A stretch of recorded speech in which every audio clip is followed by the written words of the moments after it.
Hey Silverbacks, coming to you on our next edition on mobility. Alright, so we've got 2 weeks down, and what I noticed was from week 1 you were all very good to get onto the rollers. From week 2, when we broke out the bands and we started doing mobility drills, I didn't see a whole pile of that going on. Okay, so shame on you. So I'm going to just reel it back a little bit, okay, and I'm just going to bring in one actual mobility drill and try to implement that every single week, okay. But aside from that drill, we're going to stick to the try and trust it, okay. You like hanging out here in the mobility area, having a bit of a chit chat, so I'm not going to break that up. Like before, foam rolling, about 2 minutes each quad, getting in the calves, the IT band, okay, thoracic, lumbar, spine, okay, getting in the big ones, okay.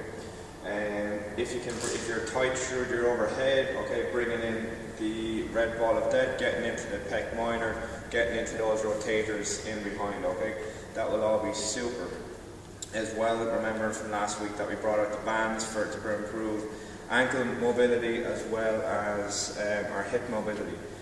You can check back on those videos if you haven't seen them. But for this week, all I want you guys to be doing is before class, after class, maybe 10 minutes every day, just doing a little bit of self-myofascial release on the foam roller, and we're going to add in one drill that I want to see you all hone in, and we're going to progress one drill each week. This week it's probably one of my favourites. I'm going to come with me, come on. It's one of my favourites. It's kind of a go-to one before I do any of the Olympic lifts or before I do any heavy back squatting, as it just allows me to stay a little bit more vertical, as it really just works those sliding tissues on my calf, okay?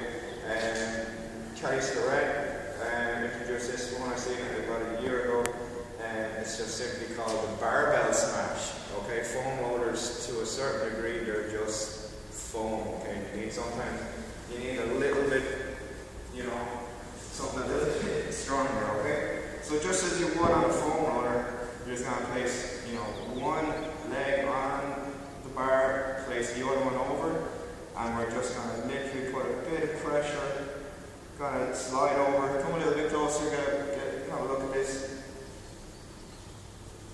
So you can just start nice and low, work your way up. You can start with one leg, you can go to a second one on top to add an extra little bit of pressure. But when you find, and you will find, a nasty spot like I have, stick on it and just try not to get sick on yourself. If you can do that, you're doing well. But if you can spend about 5 to 10 minutes total here, you are going to see, and I mean a huge difference in that ankle range of motion, as your calves will just completely free up, okay? So we're going for the barbell smash, and we're going to go for the foam rollers, okay? And that's it, guys. We'll see you next week.